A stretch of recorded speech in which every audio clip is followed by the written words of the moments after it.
Je connais beaucoup de gens autour de moi qui veulent aider la communauté LGBTQ, mais qui savent pas trop comment.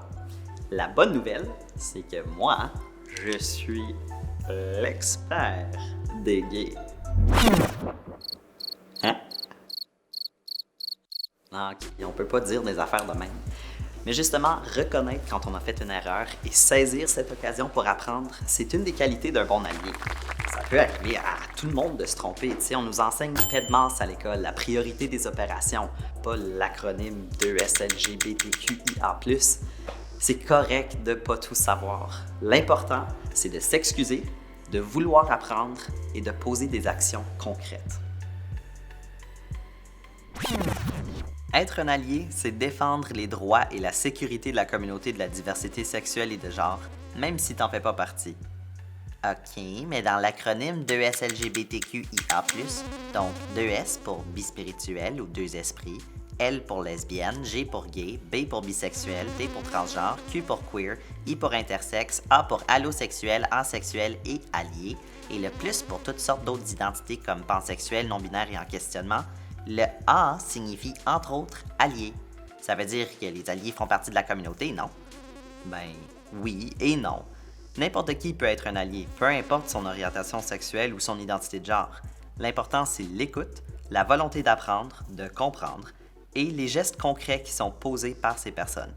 Mais on laisse aussi la place dans l'acronyme pour les personnes qui sont pas prêtes à partager leur identité de façon publique. Le mot « allié », ça leur donne la chance de s'engager sans faire un coming out.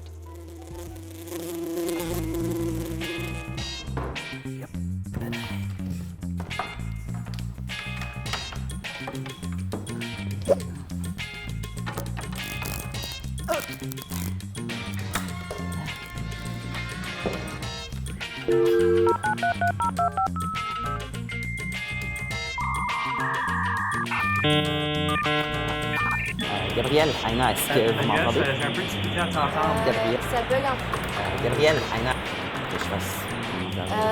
Ça bug un peu, j'entends pas. Là, tu m'entends-tu? Je vais essayer de monter mon son, comme ça c'est mieux. Non, là ça bug un peu. T'entends, là. Ok, c'est beau. Ouais. Ok. On va commencer avec Gabriel. Gabriel, pourquoi c'est important pour toi d'être un allié? Pour moi, je vois ça comme étant vraiment essentiel de soutenir les gens que tu aimes. Pour moi, personnellement, je suis dans un couple hétérosexuel avec une personne pansexuelle. Donc, pour moi, ça m'affecte personnellement. C'est une question de soutenir ceux avec qui je suis proche, ceux que j'aime. Il y a aussi un côté égocentrique à être allié, parce que ça nous bénéficie actuellement indirectement, même si on est, par exemple, ce genre hétérosexuel, on comprend quand on libère la cause, qu'on n'est pas obligé de suivre des codes de vie binaires. On est plus libéré d'être qui on est puis de vivre notre réalité librement, même si on n'est pas les gens qui sont directement affectés. Moi, en tant que personne cisgenre hétérosexuelle, je me sens plus libre de m'exprimer d'une manière qui n'est pas constamment à suivre des normes de genre extrêmement rigides. OK. Aina, pourquoi c'est important pour toi d'être allié? Donc pour moi c'est important d'être allié parce que je veux que ma communauté, mon entourage et mes pairs qui font partie de la communauté LGBTQ+, se sentent en sécurité, se sentent à l'écoute. Et un truc qui est important quand on est un allié, c'est identifier ses privilèges. Parce que je pense que moi, en tant que personne hétérosexuelle, j'ai assez un grand privilège. Et en identifiant mon privilège, comment est-ce que je peux utiliser ce privilège pour aider les autres? C'est par exemple quand quelqu'un par exemple se fait harceler par son identité de genre, son orientation sexuelle, c'est là que nous, on doit faire notre part en étant alliés, en identifiant notre privilège, et c'est comme ça qu'on peut aider. T'as pas besoin de suivre un cours puis obtenir un diplôme pour être un allié. C'est ton choix. Merci, bye! Merci beaucoup, Aina. Bye bye!